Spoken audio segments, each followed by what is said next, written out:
guys, jadi mungkin ini akan menjadi video pertama gue. Jadi gue tuh mau bikin video konsepnya gue ngobrol sama teman-teman gue, teman dekat gue, terus tapi gue mau ngomongin hal-hal yang menjadi kelemahan gue di hidup gue gitu.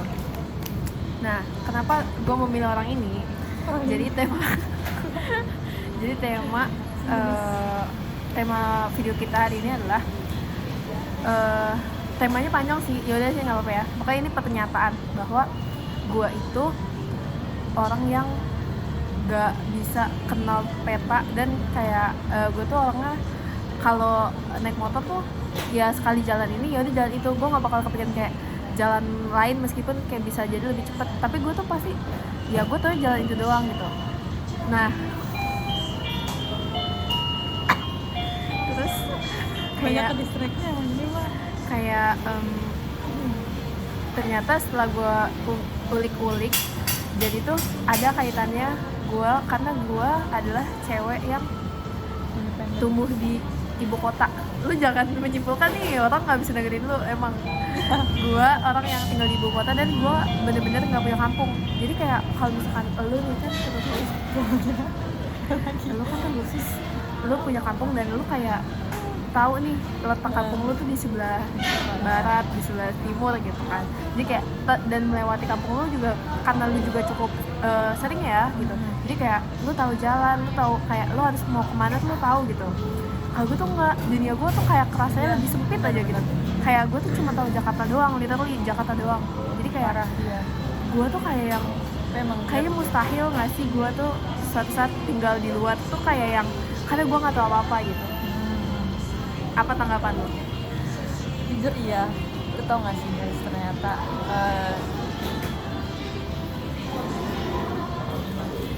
ke distract.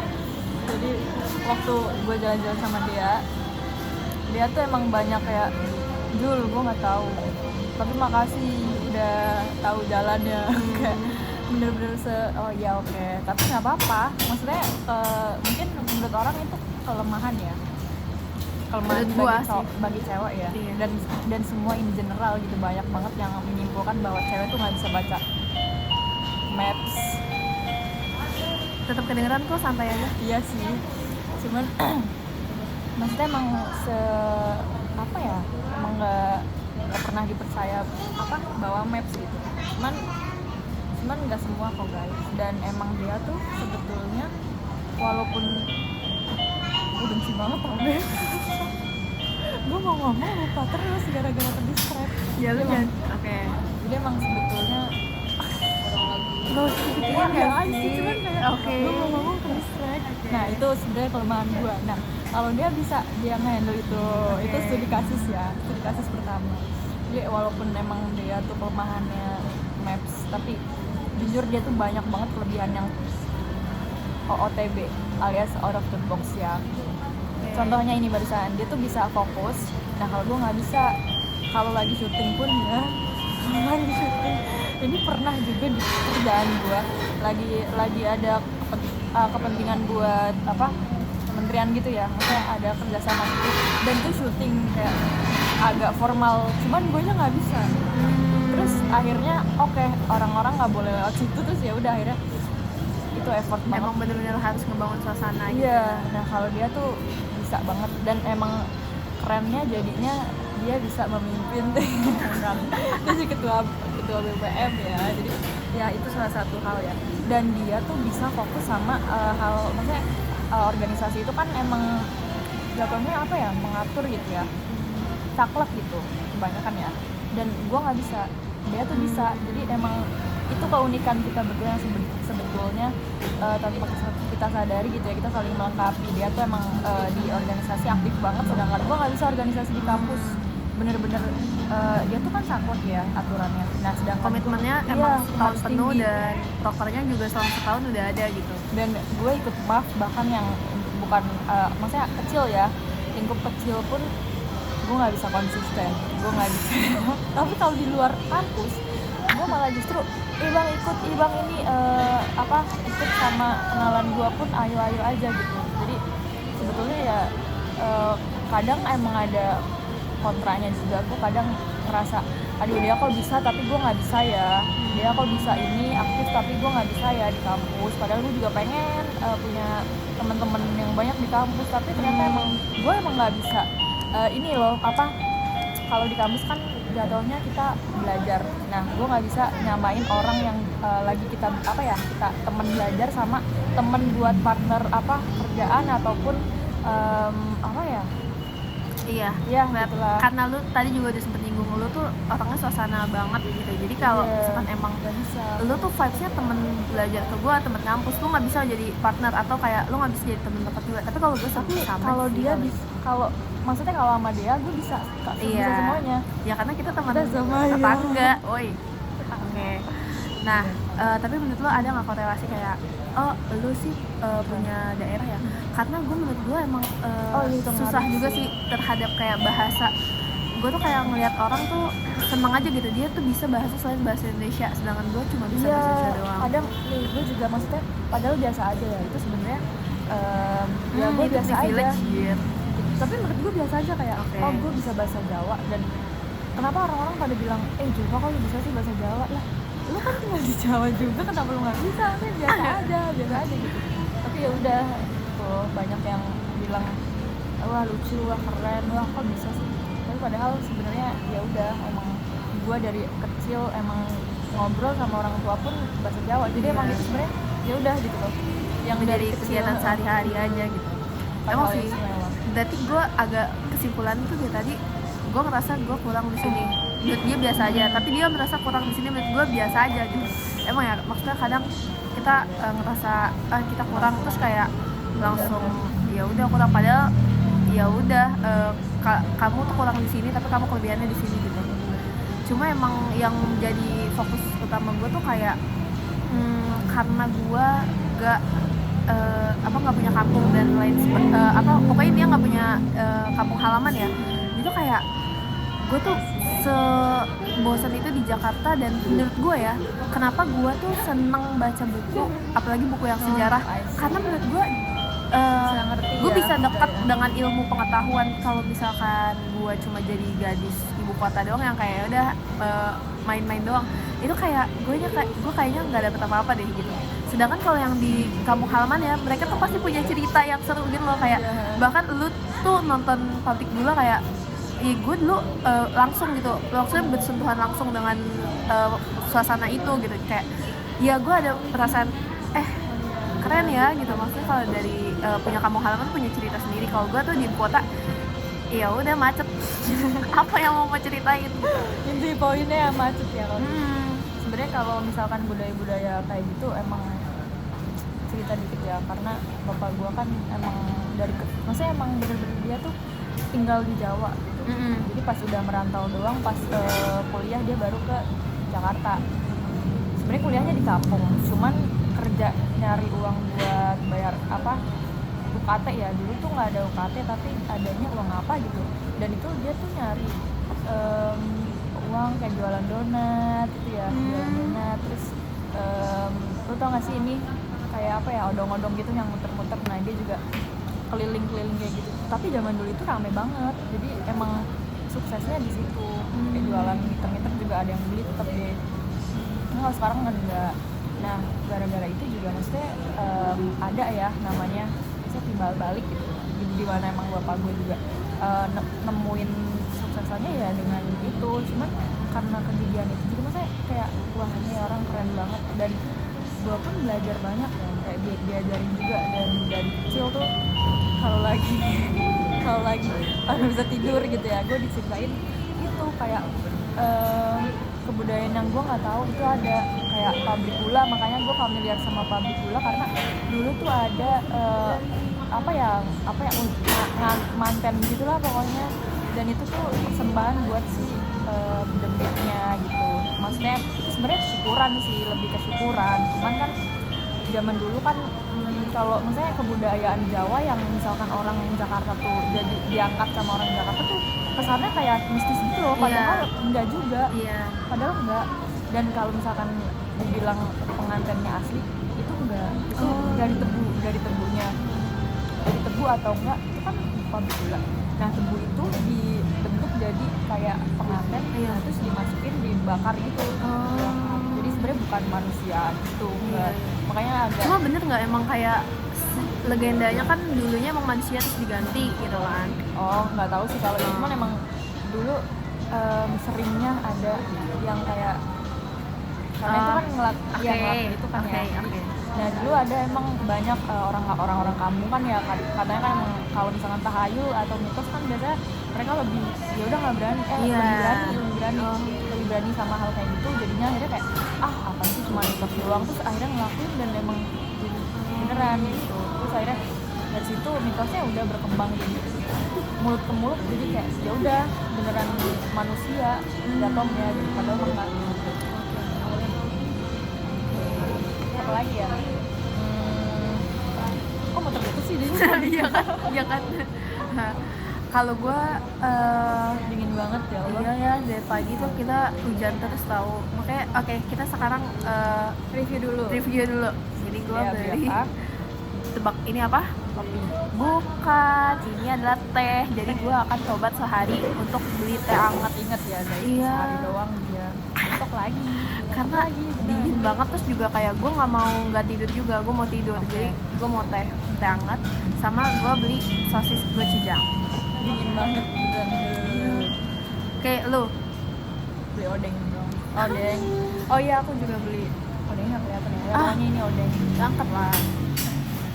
Odeng. Terus aku beli ini mayones buat nanti masak gitu ya sebenarnya. Sebenarnya aku mau masak guys. Terus ini beli obat buat emah.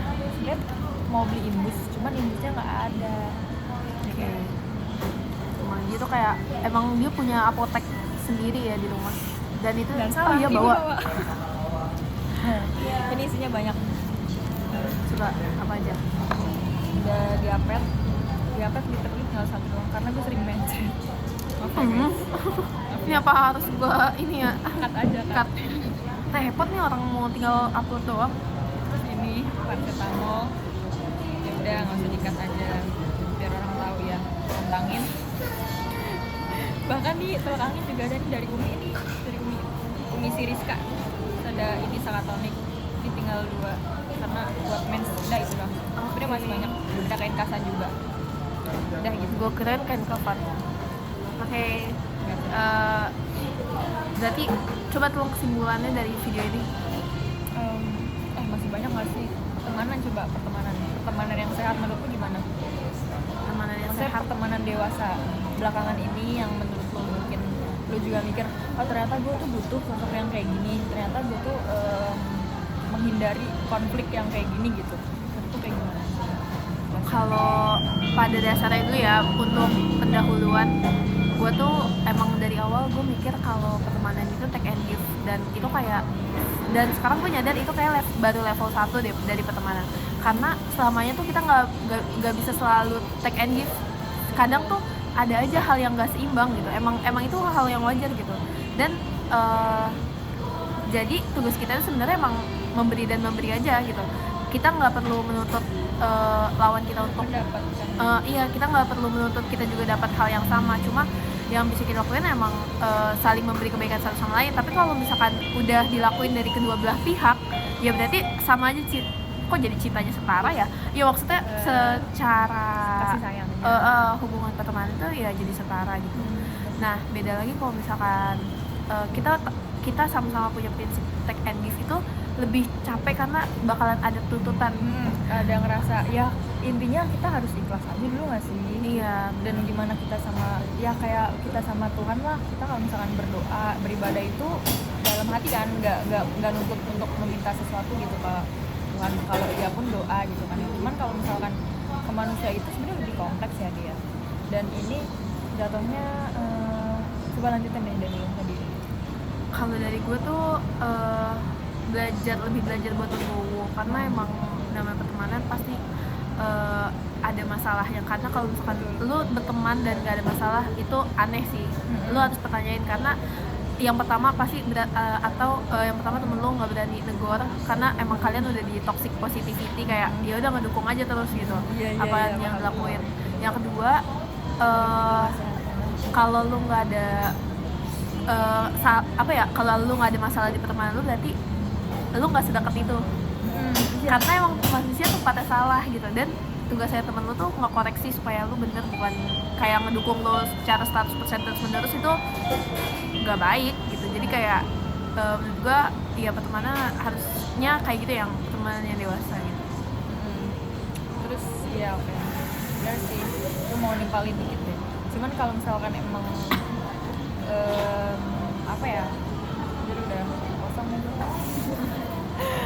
Kita tuh capek itu, gue tahu dia habis ngajar dia masih harus ke UNJ jemput gue, hujan-hujan nih, gila. Nah kayak gini, maksud gue kalau misalkan take and give, kita nggak setara hari ini gitu, karena lu berjuang banget hari ini buat ngejemput gue lagi. Alah, enggak sih, biasa aja. Asli ya? Biasa aja guys. Aslinya mah kita emang saling punya aja sih. Iya. Ini gue kayak gini karena emang dianya juga baik banget sama gue, jadi Oke, next. baik banget. dan ini fun fact ya, dia tuh bener-bener gak suka buat dipuji. Bocahnya kayak apaan sih. Gue merinding tau kalau dipuji sama orang, kayak Makanya gue stop. kadang kalau lagi emang pengen flirting deh ya. Kayak gue seneng aja gitu. Nah, apalagi ya sebenarnya pertemanan tuh dua arah sih sebenarnya. Dan kita nggak usah ngomongin give and take dulu, tapi intinya dua arah ya. Kalau misalkan emang dari kaliannya komunikasi sebenarnya Oke. komunikasi dan dua arah gitu. Tapi gue ada kayak komunikasi terus orangnya ya tetap aja memaksakan kehendak dia, jadi itu bukan komunikasi lagi dong faktornya. Itu sih emang dianya nggak sehat aja sama masa lalu mungkin, atau pola asuh, dan sebenarnya mungkin juga bisa juga personalnya dia yang kurang bonding ya gitu, kurang bonding sama personalnya dia, sama personality. Jadi emang mungkin kepercayaan dirinya dia terlalu rendah atau bahkan terlalu tinggi. Itu bisa, kadang orang terlalu pede juga bisa nggak sih? Iya. Gue nggak butuh dia, gue kalau misalkan ini emang gue butuh di princess treatmentin gitu. Itu kadang juga buat kita capek ya. Jadi makanya kalau misalkan berteman ya, sebetulnya kalau kita juga ngasih terus gitu, ikhlas terus, itu definisi mungkin nabi nggak sih? Tapi kalau kita kan manusia, ada kalau misalkan capek nggak apa-apa banget, boleh berhenti sejenak gitu ya, kayak ya udah nggak apa-apa, menepi gitu. Tapi kalau misalkan emang bisa balik lagi, bersyukur, cuman jangan mungkin dikurangin kadar yang kita juga ngasihnya gitu loh. Kalau misalkan kita ngasihnya sebelumnya 80%, bisa dikurangin jadi 60%. Bukan artinya dihilangin sama sekali, tapi dikurangin aja kadarnya, biar kitanya juga nggak benci sama dia gitu. Dan itu juga salah satu apa ya, maksudnya taktik juga supaya karena kadang ketika hilang baru sadar gitu kan. Jadi kayak itu juga salah satu ini orang sadar nggak ya gitu, karena kalau misalkan emang nggak sadar juga ya gimana ya. Jadi susah juga gue ngomongnya. Sebenarnya emang intinya kita baik aja ke orang, karena gini loh guys, kalau misalkan kita baik ke orang terus kitanya menghilang karena tingkahnya dia bakalan sadar kalau kita menghilang karena dia gitu. Karena gua pasti dia juga sadar kan, gara-gara gua kayaknya dia jadi lama-lama capek sama gua. Tapi capeknya kita itu, misalkan kita jadi orang yang baik itu, ya kita juga maksudnya masih tetap bertegur sapa dan masih terus baik, cuman nggak sedekat itu gitu. Gue inget omongan Keanu kayak sama Mama Gigi, dia gini kan, Keanu lu tuh temen gak boleh milih-milih gitu. Sekarang Keanu, iya temen milih lah, zaman sekarang temen semuanya pada gak bener gitu. Terus kalau baik baru gue baik, gak milih-milih gitu. Jadi kalau teman itu harus milih gitu. Jadi kayak gue memilih, iya lagi bener gitu, karena kita juga maksudnya sesuai hadis, kalau kita berteman dengan penjualnya wangi pasti akan tercium wangi. Kalau dengan penjual besi juga sama gitu, pasti ikut kena bau besinya gitu. Jadi kayak benar-benar harus tetap, dan harus set boundaries ya. Kalau zaman dulu tuh mungkin namanya apa ya, ya lu punya prinsip aja gitu. Kalau misalkan punya prinsip juga, lu nggak akan pernah direndahin karena diri lu udah ngerasa gue nggak bisa direndahin gitu sama orang lain. Tapi ini juga bisa evaluasi ya, kalau misalkan emang di semua orang, bahkan kebanyakan orang ngerasa kok kayaknya orang-orang tuh nggak seneng ya main sama gue. Nah itu mungkin harus evaluasi diri gitu ya. Jadi emang manusia itu emang tempatnya salah, tapi kita juga harus evaluasi sih, harus banget berteman tuh harus evaluasi terus tiap hari. Gue juga kadang merasa ya, karena gue juga pasti ada salahnya sebagai manusia, apalagi kalau di kampus kan kita bentuk kelompok banyak banget ya, dan gak semua kelompok juga gue bisa maksimal. Karena kalau dan gue pasti merasa kalau gue di situ nggak maksimal, ya gue ngambil job yang penting gitu, karena oke, gue jarang nih muncul di grup, gue akan ngambil job yang penting gitu. Juga karena gue juga punya pengalaman ya tentang gue dikeluarin sepihak. Iya, gue pernah dikeluarin sepihak dari kelompok. Itu tuh kayak maksudnya tanpa dia mau ngedenger gue dulu, dan itu tuh saya sakit, dan gue nggak mau ngelakuin hal yang sama ke orang lain. Jadi kayak oke, ketika gue paham nih rasanya kayak gini, jadi kayak oke, kalau ada apa-apa gue komunikasi dulu. Even kayak kalau emang sebenarnya anaknya ada, pasti kelihatan yang punya itikat baik sama yang enggak gitu. Jadi kayak kalau emang anaknya enggak juga, ya nggak apa-apa, baru emang harus dikeluarin, karena emang itu salah satu evaluasi diri dia ya, karena kita juga nggak bisa oke, dilolosin aja gitu, nanti dianya juga nggak evaluasi diri. Tapi kalau emang maksudnya manusiawi lah gitu, jadi gue nggak akan langsung ini orang nggak muncul udah susah sih. Itu kelompok ya, aduh itu banyak banget lagi drama. Jadi gue juga pernah ya ini nanggepin yang Dea tadi itu, sampai dosen gue tuh, gue karena waktu itu jadi PJ, gue dihubungin sama dosennya, bahkan Zulfa ini kenapa gitu. Ya udah saya temuin ya di depan di lobby. Akhirnya gue ketemu lah sama dosen itu, dan kalimat yang pertama kali gue bilang adalah, Pak, biasa ini drama kampus gitu. Saya insya Allah bisa handle, tapi tolong percaya sama saya Pak gitu.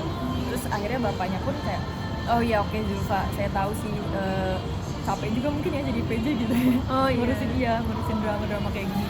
Iya nih Pak, saya mana sekelompok juga gitu. Emang ada satu anak yang dicoret dari kelompok gitu, dan ini yang nyoret ini bukan yang nyoret, yang dicoret ini, yang rasa dicoret ini kan namanya orang rasa dicoret gitu ya di ujian akhir ya, kalau nggak salah ya, ujian akhir gitu ya, UAS ya, pasti dia ada kayak, kok nama gue nggak ada ya, padahal gue kerja gitu. Akhirnya dia ngechat bapaknya, ngechat dosen gue itu. Nah dari situlah bapaknya, ini kenapa Zulfa, kenapa kamu nggak koordinasi ini? Waduh, saya pun nggak tahu Pak ini gitu. Awalnya nggak tahu sih. Gara-gara itu juga langsung gue bilang kan ya ke yang bersangkutan, kenapa nggak bilang ke gue dulu gini gitu. Itu juga salah sih ya, nggak komunikasi ke gue. Terus akhirnya ya udah, cuman emang mungkin karena dia juga kesel dan emang ngerasa gue nggak di pihak dia mungkin, padahal emang dia nggak tahu, asumsi dia aja kalau gue nggak di pihak dia, padahal kalau gue tahu pun gue bakalan marahin orang yang nyoret gitu. Dan ya udah akhirnya ngomong panjang lebar sama bapaknya. Sebenarnya simple sih, cuman bapaknya juga lebih banyak ke ya kamu yang paham. Memaklumi ya? Iya, kamu yang paham ya kondisinya. Itu gue dingin banget. Dingin banget coy. Udah yuk udah 2-3 menit. Ya udah, pokoknya intinya begitu. Iya, intinya bapaknya memaklumi itu. Semangat deh kalian yang masih maba ini. Ini videonya kayaknya bakal gue jadiin part 1, part 2, karena topik kita beda ya dari awal. Oke, sekian dulu guys dari kita. Semoga odeng gue sampai di apapun yang kita omongin hari ini juga pastinya kadang nggak selalu kita juga bisa jadi nanti setelah video ini upload terus kita ada nih kesalahan kita yang nggak sesuai dengan omongan, dan itu sama sekali nggak apa-apa sih. Kalau menurut gue definisi ngejilat ludah sendiri tuh artinya lu udah bertumbuh. evaluasi. Iya, bisa jadi lu melakukan hal yang beda dari yang lu omongin, berarti lu udah bertumbuh, berarti ada pemikiran yang udah berubah nih dari sebelumnya gitu. Jadi nggak apa-apa, apapun yang tadinya itu sama-sama itu semua proses. Tapi mau ngomongin ini Apa? Kan kadang kita sekarang nih ngomong, kadang besok juga berubah gitu ya. Tapi kadang orang yang notice itu kayak, kok dia beda ya sekarang. Lu tau gak sih orang yang maksudnya dia tuh secara agama tuh baik ya, terus tiba-tiba yang tadinya baik, yang di maksudnya sosmednya itu baik, terus tiba-tiba beberapa tahun kemudian beda banget, bahkan jauh banget. Kita sedih gak sih ngerasain itu? Iya. Tapi itu normal, dan mungkin tapi yang maksudnya yang emang berubah pun mungkin juga ngerasa dirinya normal karena dia bertumbuh secara emosinya gitu. Iya. Jadi pokoknya jangan menjudge apapun yang kita nggak tahu,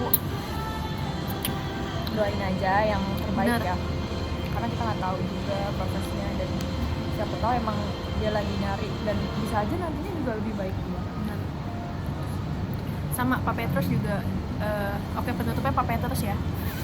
Pak Petrus tuh ngomong ke kita kalau Bapak tuh nggak pernah kayak menganggap mahasiswa tuh di bawah atau kayak gimana ya, karena maksudnya posisinya kan jadi dosen gitu. Iya benar. Pak Petrus selalu menghargai mahasiswanya karena menurut Pak Petrus bisa jadi kedepannya anaknya lebih sukses dari dia. Jadi kayak beliau selalu menghargai semua teman-teman mahasiswa, ada yang menjengkelkan, ada yang rajin, ada yang baik, ada yang enggak, cuma itu semua dia ditelan aja gitu. Dan sebagai guru, sebagai dosen cuma bisa mendoakan gitu. Kenapa ini bagus banget? Apa bisa aja? Kenapa ya? Tiba. Cuma paling kayak kok keren banget ya? Gak tahu deh. Kena apa? Ada memang dia kayak begitu. Nah, udah pakai itu. Mana tadi obat-obatan lu? Oh iya. Itu ya fungsinya. Gue malah belum beli obat merah tau. Ya, dodol. Nah, Adanya obat apa namanya? Buat kalau kena panas. Bio ruang placenta. 4. Oke. Sekian dulu guys. Bye. Assalamualaikum. Bye.